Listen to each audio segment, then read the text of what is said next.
BNP Gulshan কার্যালয়ে যাচ্ছি। সেখানে সংরক্ষিত নারী আসনের জন্য আজ দ্বিতীয় দিনের সাক্ষাৎকার চলছে। এতে প্রধানমন্ত্রী তারেক রহমানও যোগ দিয়েছেন। সহকর্মী আরেফিন শাকিল এ বিষয়ে খোঁজ খবর রাখছেন। আরেফিন, আজ কতদিনের সাক্ষাৎ নেওয়া হবে একটু বিস্তারিত করে আমাদেরকে জানাবেন। আজ মূলত 400 জনের একটা তালিকা আমরা দেখতে পেরেছি, 400 জন থেকে একটু বেশি। সেই তালিকা যারা মনোনয়ন কিনেছেন, দলীয় মনোনয়ন কিনেছেন, তাদের মূলত সাক্ষাৎকার হচ্ছে। বিশেষ করে ঢাকা, চট্টগ্রাম, কুমিল্লা এবং সিলেট এবং ময়মনসিংহ এই বিভাগগুলোর যারা প্রার্থী রয়েছেন তাদের সেই মনোনয়ন পর্ব, সাক্ষাৎকার পর্ব চলছে।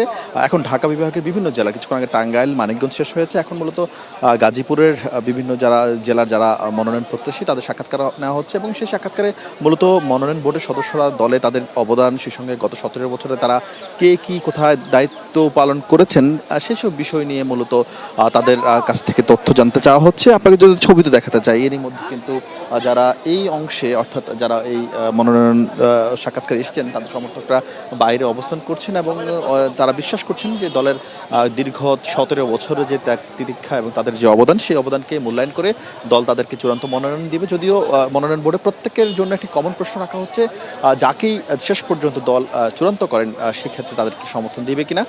সবাই এক বাক্যে সেই দলের হাইকমান্ডের কাছে প্রতিশ্রুতি দিচ্ছেন তারা দলীয় সিদ্ধান্ত তারা মেনে নেবেন এবং সেই সিদ্ধান্ত মোতাবেকই তারা আসলে আগামী দিনে দলের জন্য কাজ করবেন। এবং যারা মনোনয়ন বঞ্চিত হবেন খুব স্বাভাবিকভাবে তারা যেন কোনো ধরনের বিক্ষোভ কিংবা কোনো ধরনের প্রতিক্রিয়া না দেন, সেই ধরনের প্রতিশ্রুতিও দলের পক্ষ থেকে রাখা হচ্ছে। দলের চেয়ারম্যান তারেক রহমান এবং সেই সঙ্গে দলের স্থায়ী কমিটির সদস্যরা যেমন রয়েছেন বিএনপি সিনিয়র যুগ্ম মহাসচিব রুহুল কবির রিজভী, এবং তারা তার 3টি বিষয়ে মূলত দলের যারা প্রার্থী রয়েছেন তাদের কাছ থেকে জানতে চাচ্ছেন এবং সেই 3টি বিষয়ে প্রশ্ন জানার পর সবার উদ্দেশ্যেই মূলত প্রধানমন্ত্রী ও বিএনপি চেয়ারম্যান তারেক রহমান বক্তব্য রাখছেন এবং সেই জায়গায় সবাই এক বাক্যে দলের সিদ্ধান্ত মেনে নেওয়ার কথা বলছেন। এবং যেহেতু 36টি আসন বৃষ্টি, ফলে সেখানে 30 থেকে 32টি জায়গায় দলীয় মনোনয়ন দেওয়া হবে। বাকি আসনগুলোতে বিভিন্ন শ্রেণী পেশার, বিশেষ করে যারা পিছিয়ে পড়া জনগোষ্ঠী, বিভিন্ন সামাজিক সাংস্কৃতিক অঙ্গনে যারা পরিচিত মুখ এবং জুলাই যোদ্ধা, তাদেরকে সেখানে মনোনয়ন দেওয়ার এক ধরনের সিদ্ধান্ত রয়েছে বিএনপিতে। বৃষ্টি বিস্তারিত জানাচ্ছিলেন। ধন্যবাদ আরেফিন।